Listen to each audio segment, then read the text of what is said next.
হে কৃষ্ণ করুণা সিন্ধু দীনবন্ধু জগত পথে, গোপেশ গোপিকা কান্ত রাধা কান্ত নমস্তুতে। ওংসি নম ভগবতে বাসুদেবাই নম। জয় শ্রীকৃষ্ণ, রাধে রাধে।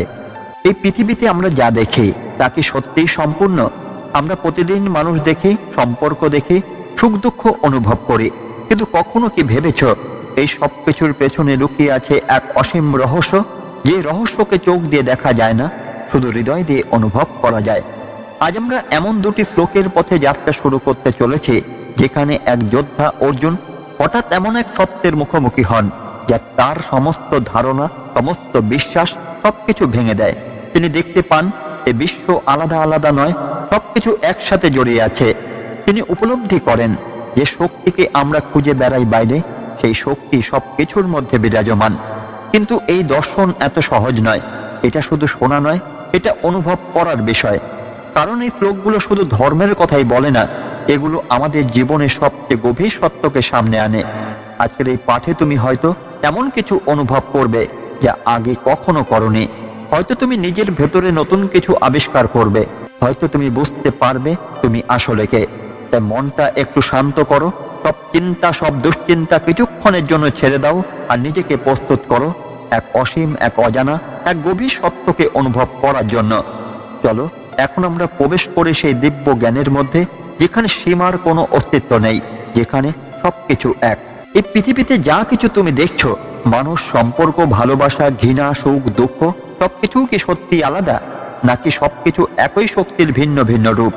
আজ আমরা এমন একটি সত্যের সামনে দাঁড়াবো, যা একবার যদি তুমি হৃদয় দিয়ে বুঝতে পারো, তোমার জীবন আর আগের মতো থাকবে না। আজকের এই আলোচনায় আমরা বুঝবো গীতার 11 অধ্যায়ের 15 নম্বর শ্লোক আমাদেরকে শিক্ষা দেয়, আর সেই শিক্ষা কিভাবে আমাদের প্রতিদিনের জীবনের সাথে জড়িয়ে আছে। অর্জুন বললেন, হে প্রভু, আমি আপনার দেহের মধ্যে সমস্ত দেবতাকে দেখছি, সমস্ত জীবের বিভিন্ন রূপকে দেখতে পাচ্ছি। আমি ব্রহ্মাকে দেখছি, শিবকে দেখছি, সকল ঋষি এবং দেবীয় শক্তিকেও দেখতে পাচ্ছি। এই কথাগুলো শুধু একটি দৃশ্যের বর্ণনা নয়, এটা একটা উপলব্ধি। অর্জুন এখানে যা দেখছেন তা চোখ দিয়ে দেখা নয়, এটা হৃদয়ের উপলব্ধি। তিনি বুঝতে পারছেন ভগবান কোনো আলাদা সত্তা নন, তিনি সবকিছুর মধ্যেই আছেন। আজ আমরা কি করি? আমরা মানুষকে ভাগ করি। আমরা বলি এই মানুষটা ভালো, ওই মানুষটা খারাপ। আমরা বলি এটা আমার, ওটা তোমার। আমরা নিজেদের আলাদা ভাবি, অন্যদের আলাদা ভাবি। আর এই আলাদা ভাবার কারণেই আমাদের জীবনে আসে অহংকার, হিংসা, দুঃখ, একাকিত্ব। কিন্তু এই শ্লোক আমাদের শেখায় কিছুই আলাদা নয়। তুমি যে মানুষটাকে ঘৃণা করো, তার মধ্যে সেই একই শক্তি আছে, যে শক্তি তোমার মধ্যে আছে। তুমি যে কষ্টটা অনুভব করছো, সেটাও সেই একই শক্তির একটি রূপ। আজকের দিনে আমরা সবচেয়ে বেশি কষ্ট পাই তুলনার কারণে। আমরা অন্যের জীবন দেখি আর ভাবি, ও এত সুখে আছে, আমি কেন না? কিন্তু তুমি কি কখনো দেখেছো একটা গাছ কখনো নদীর সাথে নিজেকে তুলনা করে না? সূর্য কখনো চাঁদের মতো হতে চায় না, কারণ তারা জানে তারা নিজেদের জায়গায় সম্পূর্ণ। তুমিও সম্পূর্ণ। তোমার জীবন যেমন আছে সেটা কোনো ভুল নয়, এটা একটা পরিকল্পনার অংশ, একটা বড় গভীর পরিকল্পনা, যা তুমি হয়তো এখনো পুরোপুরি বুঝতে পারছো না। ধরো তুমি তোমার কাজ নিয়ে চিন্তিত, তুমি ভাবছো তোমার বস তোমাকে বোঝে না, তোমার সহকর্মীরা তোমাকে পেছনে টানছে।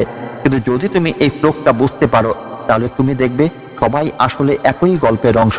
কেউ তোমাকে চ্যালেঞ্জ করছে, কেউ তোমাকে শক্তিশালী করছে, কেউ তোমাকে শিখিয়ে দিচ্ছে কিভাবে নিজেকে উন্নত করতে হয়। আজকের দিনে সম্পর্কগুলো খুব ভঙ্গুর হয়ে গেছে। একটু ভুল বোঝাবুঝি হলেই আমরা দূরে সরে যাই, কারণ আমরা ভালোবাসাকে অধিকার বানিয়ে ফেলেছি। আমরা বলি তুমি আমার, কিন্তু সত্যটা হলো কেউ কারো নয়, সবাই সেই এক শক্তিরই অংশ। তুমি কাউকে ভালোবাসতে পারো, তাকে সম্মান করতে পারো, কিন্তু তাকে নিজের বলে দাবি করতে পারো না। যখন জীবনে কষ্ট আসে, আমরা ভেঙে পড়ি। আমরা বলি কেন আমার সাথেই এটা হলো? কিন্তু যদি তুমি এই শ্লোকটা বুঝতে পারো, তাহলে তুমি দেখবে এই কষ্টটা তোমার শত্রু নয়, এটা তোমাকে কিছু শেখাতে এসেছে। হয়তো তোমাকে আরো শক্তিশালী করতে, হয়তো তোমাকে তোমার আসল পথ দেখাতে। একজন মানুষ প্রতিদিন মন্দিরে যেত। একদিন সে রাস্তায় একজন ভিখারিকে ধাক্কা দিয়ে চলে গেল। মন্দিরে গিয়ে সে প্রার্থনা করলো, ভগবান আমাকে আশীর্বাদ দিন। হঠাৎ তার মনে একটা প্রশ্ন এলো, যাকে তুমি ধাক্কা দিলে সে কি আমি ছিলাম না? সেই মুহূর্তে তার উপলব্ধি হলো ভগবান শুধু মন্দিরে নন, তিনি প্রতিটি মানুষের মধ্যেই আছেন। এই উপলব্ধিটাই হলো গীতার শিক্ষা। তুমি যখন কারো দিকে তাকাবে এর মধ্যে ঈশ্বর আছেন, তখন তুমি আর কাউকে কষ্ট দিতে পারবে না। আজকে যুব সমাজ খুব অস্থির, মোবাইল, সোশ্যাল মিডিয়া, তুলনা, হতাশা সবকিছুর মাঝে তারা নিজেদের হারিয়ে ফেলছে। কিন্তু এই শ্লোক তাদের বলে, তুমি ছোট নও, তুমি দুর্বল নও, তুমি সেই অসীম শক্তির অংশ, যে শক্তি এই পুরো বিশ্বকে ধারণ করে আছে। তোমার ভেতরেই সেই শক্তি আছে। তুমি যদি নিজেকে চিনতে পারো, তাহলে তুমি আর কখনো একা অনুভব করবে না। অর্জুন যখন এই সত্যটা দেখছিলেন, তার ভয় চলে গিয়েছিল, কারণ সে বুঝেছিল সবকিছু এক। আজ তুমি যখন এই কথাগুলো শুনছো, নিজেকে একটা প্রশ্ন করো, তুমি কি এখনো নিজেকে আলাদা ভাববে, নাকি বুঝতে পারবে তুমি সেই অসীমের অংশ? যেদিন তুমি এটা অনুভব করবে, সেদিন তোমার জীবন বদলে যাবে। তুমি শুধু বাঁচবে না, তুমি সত্যিকারের জীবন অনুভব করবে। সবকিছু এক, আর তুমি সেই একেরই অংশ। এক সময়ের কথা, শ্রীমদ্ ভাগবতমে একটি অসাধারণ কাহিনী বর্ণিত হয়েছে, যেখানে একজন মহান ঋষি পুরো বিশ্বকে একসাথে উপলব্ধি করেছিলেন। সেই ঋষির নাম নারদ মুনি। নারদ মুনি সর্বদা ভগবানের নাম জপ করতেন এবং সর্বত্র ভগবানের উপস্থিতি অনুভব করতেন। কিন্তু একদিন তার মনে একটি প্রশ্ন জাগলো, আমি তো ভগবানের নাম জপ করি, কিন্তু সত্যি কি আমি ভগবানকে সর্বত্র দেখতে পারি? এই প্রশ্নের উত্তর খুঁজতেই তিনি পৌঁছে গেলেন ভগবানের কাছে। তিনি ভগবানকে বললেন, প্রভু, আপনি কি সত্যি সবকিছুর মধ্যে আছেন? আমি কি আপনাকে প্রতিটি জীবের মধ্যে দেখতে পারি? তখনই ভগবান মৃদু হাসলেন আর বললেন, নারদ, তুমি নিজেই খুঁজে দেখো। নারদ মুনি পৃথিবীতে ফিরে এলেন। প্রথমে তিনি দেখলেন একজন ধনী মানুষ, যে তার সম্পদের অহংকারে মত্ত। নারদ ভাবলেন, এখানে কি ভগবান থাকতে পারেন? তারপর তিনি এগিয়ে গেলেন। তিনি দেখলেন একজন গরিব ভিখারি, যে ক্ষুধার্ত, ক্লান্ত, তবু আকাশের দিকে তাকিয়ে বলছে, প্রভু, আপনি আছেন বলে আমি বেঁচে আছি। নারদের মনে দ্বন্দ্ব শুরু হলো। এরপর তিনি একটি বনে প্রবেশ করলেন। সেখানে তিনি দেখলেন একটি হিংস্র পশু আর একটি নিরীহ হরিণ। পশুটি হরিণটিকে আক্রমণ করলো। এই দৃশ্য দেখে নারদ মুনির মনে প্রশ্ন জাগলো, এখানেও কি ভগবান আছেন? তিনি আবার ভগবানের কাছে ফিরে গেলেন, বললেন, প্রভু, আমি আপনাকে খুঁজে পেলাম না। ধনীর মধ্যে অহংকার, গরিবের মধ্যে কষ্ট, প্রকৃতির মধ্যে হিংসা, এসবের মধ্যে আপনি কোথায়? ভগবান তখন বললেন, নারদ, তুমি শুধু রূপ দেখেছ, কিন্তু সত্য দেখোনি। যে ধনী অহংকার করছে, সেও আমার অংশ, কিন্তু সে আমাকে ভুলে গেছে। যে ভিখারি কষ্টের মধ্যে আমাকে ডাকছে, সে আমাকে অনুভব করছে। আর যে হিংসতা তুমি দেখলে, সেটাও এই সৃষ্টির একটি অংশ, যার মাধ্যমে জীবন চলতে থাকে। আমি শুধু ভালোতেই নই, আমি খারাপের মধ্যেও আছি। আমি শুধু সুখে নই, আমি দুঃখের মধ্যেও আছি। আমি শুধু জীবনে নই, আমি মৃত্যুতে আছি। এই কথা শুনে নারদ মুনির চোখে জল চলে এলো। তিনি বুঝতে পারলেন, ভগবানকে খুঁজে পাওয়া মানে শুধু মন্দিরে যাওয়া নয়। ভগবানকে খুঁজে পাওয়া মানে প্রতিটি জীবের মধ্যে, প্রতিটি পরিস্থিতির মধ্যে একই চেতনাকে অনুভব করা। ঠিক যেমন অর্জুন ভগবান শ্রীকৃষ্ণের বিশ্বরূপে সবকিছু একসাথে দেখেছিলেন, তেমনি নারদ মুনিও বুঝতে পারলেন সবকিছুই এক। আর যদি তুমি এই গল্পটা মন দিয়ে শোনো, তাহলে তুমি বুঝবে, তুমি যখন কারো উপর রাগ করো, তুমি আসলে সেই একই শক্তির উপর রাগ করছো। তুমি যখন কাউকে ভালোবাসো, তুমি সেই একই শক্তিকে ভালোবাসছো। সবকিছু এক, আর সেই একের মধ্যে তুমি, আমি আর পুরো বিশ্ব একসাথে জড়িয়ে আছে। তুমি কি কখনো অনুভব করেছো তোমার জীবন যেন একটা সীমার মধ্যে আটকে আছে? একটা নির্দিষ্ট পরিচয়, নির্দিষ্ট চিন্তা, নির্দিষ্ট ভয়, যেন সবকিছুর একটা শুরু আছে, একটা শেষও আছে। কিন্তু যদি আমি বলি এই পুরো অস্তিত্বের কোনো শুরু নেই, কোনো শেষ নেই, আর তুমি নিজেও সেই অসীমেরই অংশ। আজ আমরা এমন একটি শ্লোক নিয়ে আলোচনা করব, যা আমাদের এই সীমাবদ্ধ চিন্তাধারাকে ভেঙে দেয়। আজকের বিষয় গীতার 11 অধ্যায়ের 16 নম্বর শ্লোক। অর্জুন বললেন, হে বিশ্বেশ্বর, হে বিশ্বরূপ, আমি আপনাকে অসংখ্য হাত, উদর, মুখ এবং চোখ সহ সর্বত্র অসীম রূপে দেখতে পাচ্ছি। আমি আপনার কোনো শেষ দেখতে পাচ্ছি না, কোনো মধ্য দেখতে পাচ্ছি না, এমনকি কোনো শুরুতেও পৌঁছাতে পারছি না। এই শ্লোকটি শুধু একটি বর্ণনা নয়, এটা একটা অভিজ্ঞতা। এখানে অর্জুন এমন এক সত্য উপলব্ধি করছেন, যা আমাদের পুরো জীবনকে বদলে দিতে পারে। তিনি দেখছেন ভগবান কোনো সীমাবদ্ধ রূপ নন, তিনি অসীম। তার কোনো শুরু নেই, কোনো শেষ নেই, কোনো নির্দিষ্ট কেন্দ্র নেই। আজ আমরা সবকিছু সীমার মধ্যে দেখতে অভ্যস্ত।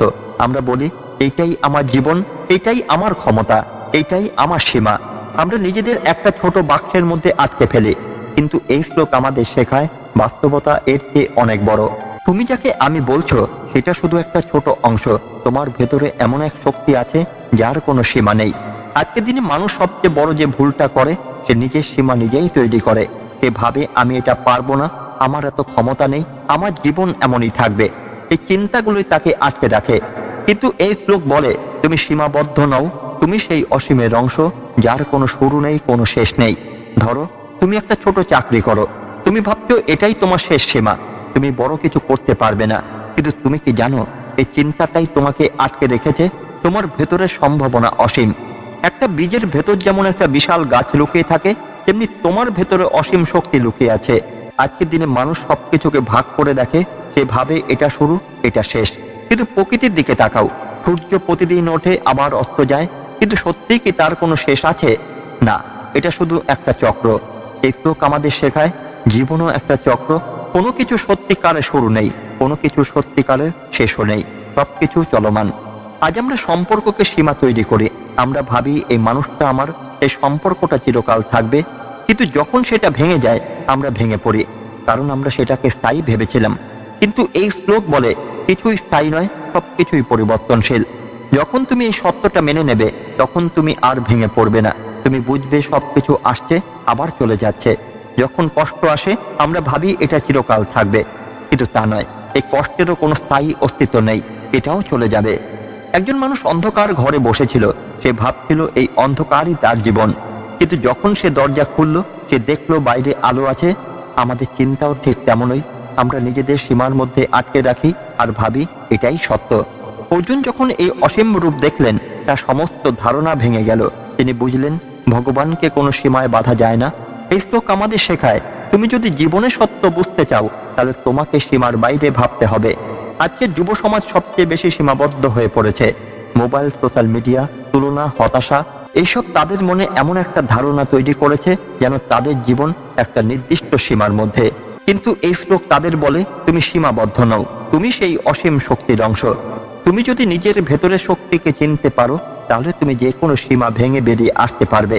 আজ তুমি যখন এই কথাগুলো শুনছো, নিজেকে একটা প্রশ্ন করো, তুমি কি নিজের তৈরি করা সীমার মধ্যে থাকতে চাও, নাকি সেই অসীম সম্ভাবনাকে উপলব্ধি করতে চাও? যেদিন তুমি বুঝতে পারবে তোমার কোনো সীমা নেই, সেদিন তোমার ভয় চলে যাবে। তুমি আর ছোট করে ভাববে না, তুমি বড় করে ভাবতে শুরু করবে। এই বিশ্ব অসীম, আর তুমি সেই অসীমেরই অংশ।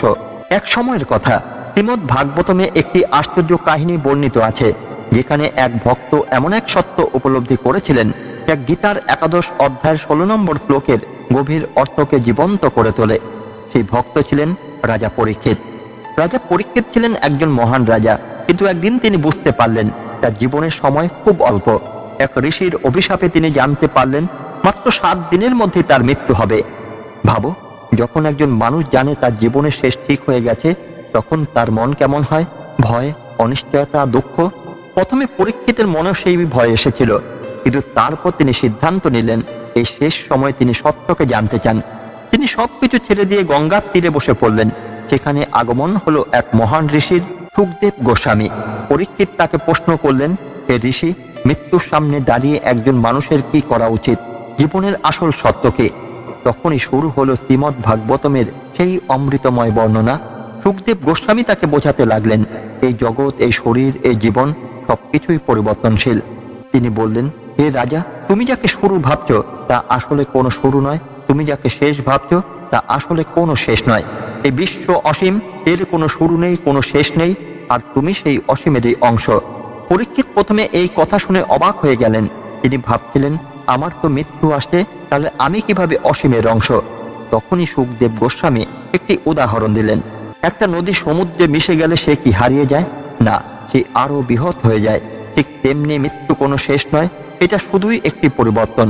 তুমি এই শরীর ছাড়বে, কিন্তু তুমি যে চেতনা, তার কোনো শেষ নেই।